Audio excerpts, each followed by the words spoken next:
Alors, ce matin, fraîchement réveillée, j'ai envie de parler de ce que l'on peut appeler le potentiel de la conscience, le pouvoir créateur. Voilà. Hum,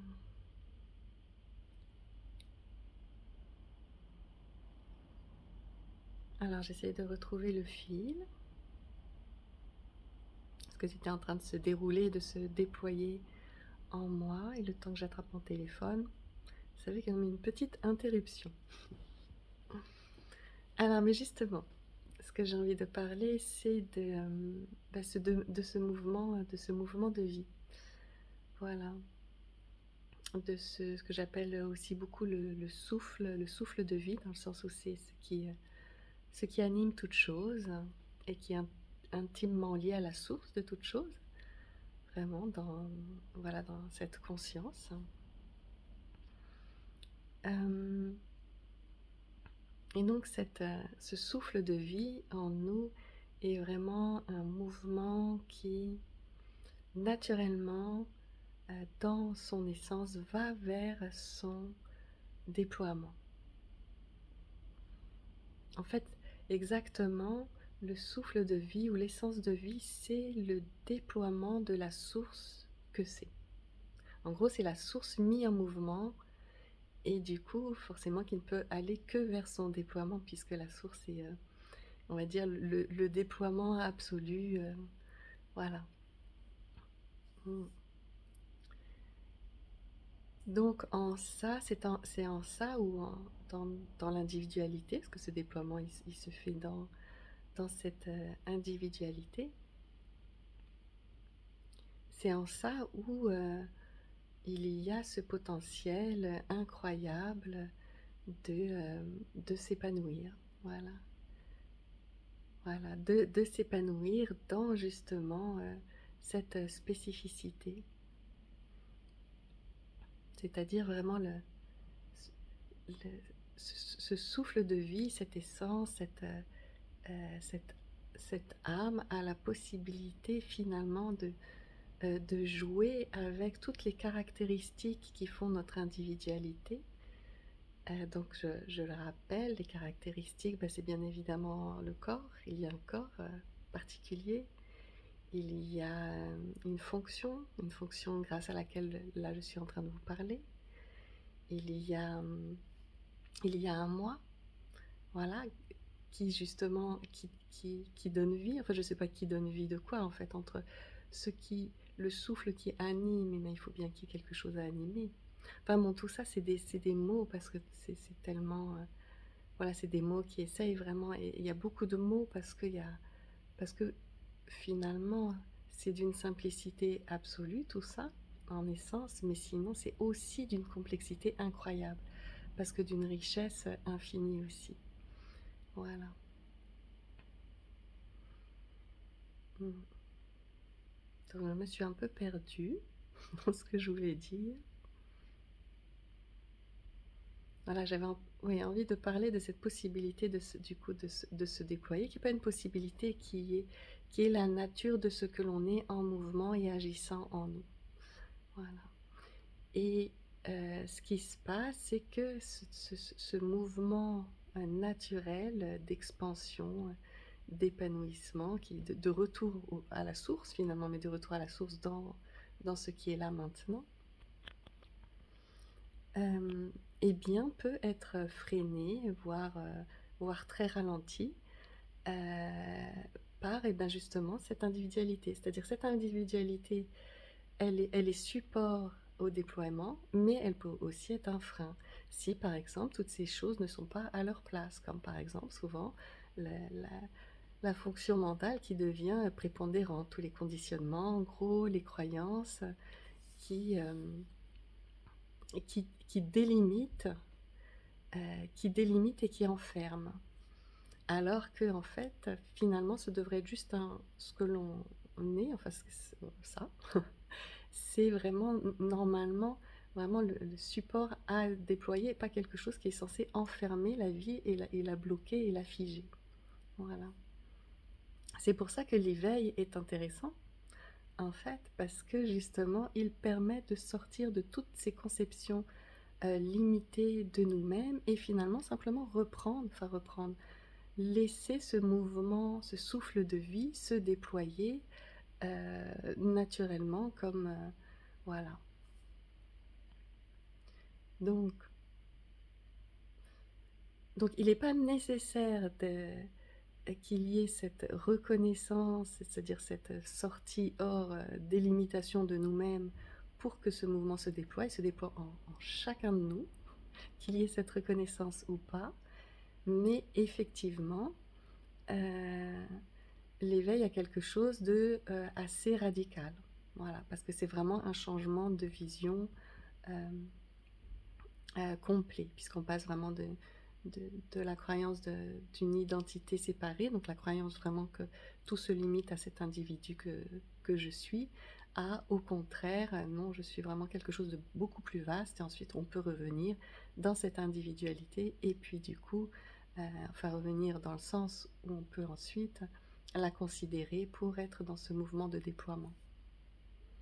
Donc finalement, l'éveil, c'est juste une sortie d'identité où on s'expérimente dans l'absolu de ce que l'on est, pour voir toute cette vastitude et pour ensuite finalement pas faire abstraction de cette individualité et du mouvement de vie qui nous anime, mais au contraire pouvoir libérer tout un tas de conceptions pour que ce souffle qui nous anime puisse se déployer exactement comme il a envie.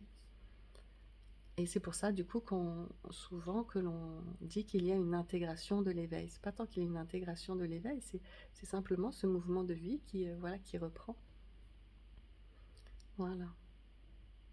Et évidemment que pour certaines personnes, comme moi, dont je fais partie, qui ont un fonctionnement déjà, on va dire, une structure individuelle qui est très organique, qui est très en lien avec le vivant. Et du coup, quand je dis en lien avec le vivant, c'est avec le mouvement de vie. Le vivant, c'est ce mouvement de vie, c'est ce souffle. Et bien, à ce moment-là, ça se déploie, qu'il y ait éveil ou pas.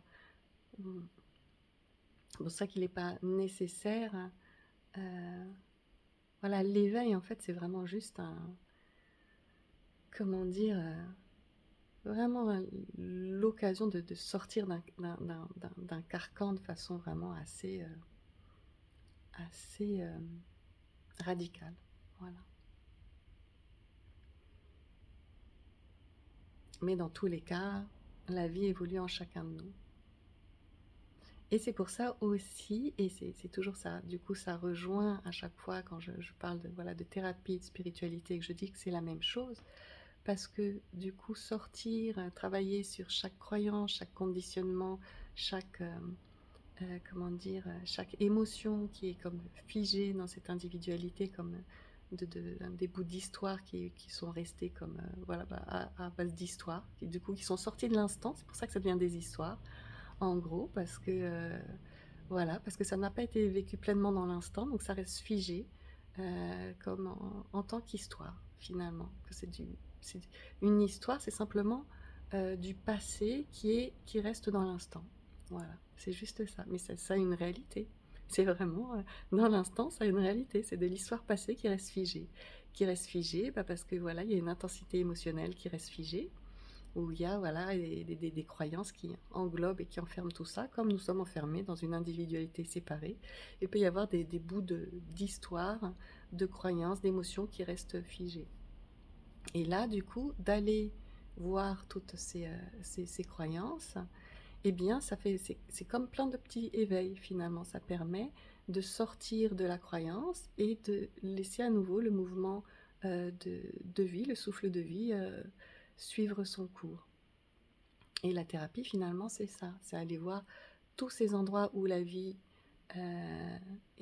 voilà, est figée pour la remettre en mouvement. Donc c'est en ça que nous sommes complètement, que nous avons un potentiel incroyable de création, parce que nous vivons nous expérimentons ce que nous croyons. Si nous croyons que nous sommes une identité séparée, ben c'est comme ça que nous vivons, avec toutes les conséquences que ça peut avoir. Et ça, c'est une réalité, puisque la réalité, pour moi, c'est ce qui est vécu à chaque instant. Voilà. Et c'est pour ça qu'il peut y avoir plein de réalités, parce qu'une autre personne a des croyances différentes, donc une perception de la vie différente, et du coup, une réalité différente. Surtout qu'elle a aussi d'ailleurs une structure individuelle à la base différente. Donc voilà, c'est pour ça que je répète souvent qu'il y a autant de réalités qu'il y a d'individus. Et, ouais. Donc le potentiel créateur de déploiement, eh bien, c'est de pouvoir voir toutes les croyances qui nous animent, tous les conditionnements, et en sortir. Voilà. Et plus on sort de tout ça, et plus finalement on rejoint ce que l'on est dans la source de ce que l'on est, qui est simplement conscience pure. Voilà. Donc finalement, ce souffle de vie, il ne fait que se déployer à lui-même. Et donc travailler sur toutes les croyances, tout le conditionnement, eh bien ça fait partie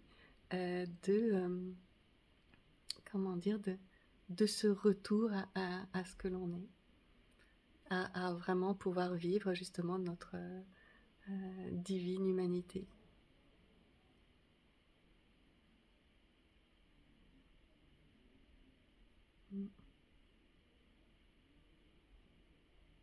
Et tout ça, c'est en même temps, effectivement, ce que l'éveil permet, c'est qu'il n'y a pas de... Ce n'est plus ensuite vraiment dans une recherche de mieux-être ou de paix ou de quoi que ce soit, c'est simplement être en phase avec ce que l'on est. Comment dire être en phase? C'est être ce que l'on est, oui, et du coup être dans cette reconnaissance et à avoir simplement de la joie à, à être et à être du coup ce mouvement, à le goûter, à le vivre. Et voilà.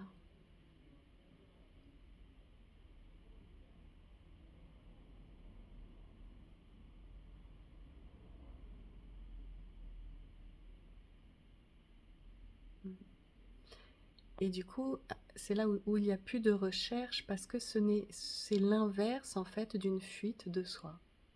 C'est simplement, on est justement juste pleinement soi. Pleinement soi dans cette évolution, cet élan d'évolution, de déploiement qui est en nous. Donc c'est vraiment, ouais, c'est tout l'inverse d'une fuite, de ce que, en tant qu'identité séparée, on veut fuir cette individualité parce qu'elle est souffrante, en tant que la source et on va dire ce souffle de vie, hein, comme un peu on va dire ce yin et ce yang, là c'est complètement inséparable, incarné dans ce que je suis, donc ce triangle, je sais pas comment on peut appeler ça. Ah ben ah oui si, ben, il y en a qui appellent ça la Trinité. Euh, eh bien, ben voilà, je me suis perdue. Euh,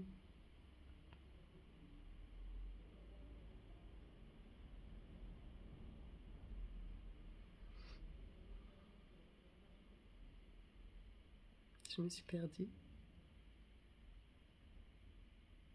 Enfin voilà, en tout cas, on passe vraiment de quelque chose d'une fuite souffrante à une joie du développement de soi.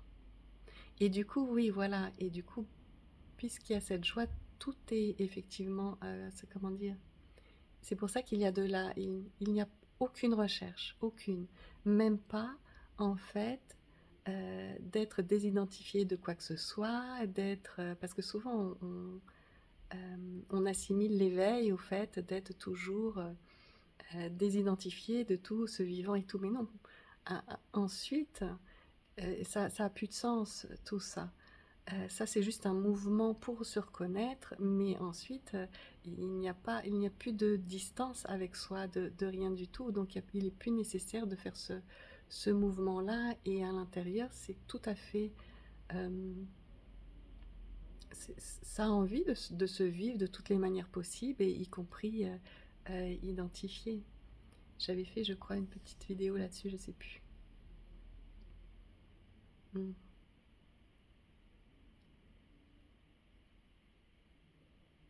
Donc ensuite, c'est vraiment très joyeux et complètement libre et inclusif et en mouvement. Voilà. Et finalement, ce qui fait ce mouvement, ce n'est pas une volonté de se désidentifier, d'essayer de faire quoi que ce soit, d'essayer de travailler. C'est OK d'être complètement identifié, de se vivre comme tel. C'est le projet aussi. Mais c'est juste, justement, de se vivre en tant que mouvement, en tant que changement dans tout ça. Voilà. Et du coup, d'être ravi de se vivre et de se découvrir et de se déployer voilà, dans ce que je suis là maintenant, dans ces spécificités. Et du coup, c'est tout aussi joyeux de découvrir les autres et comment, de ce même mouvement, comment ça se déploie. Voilà.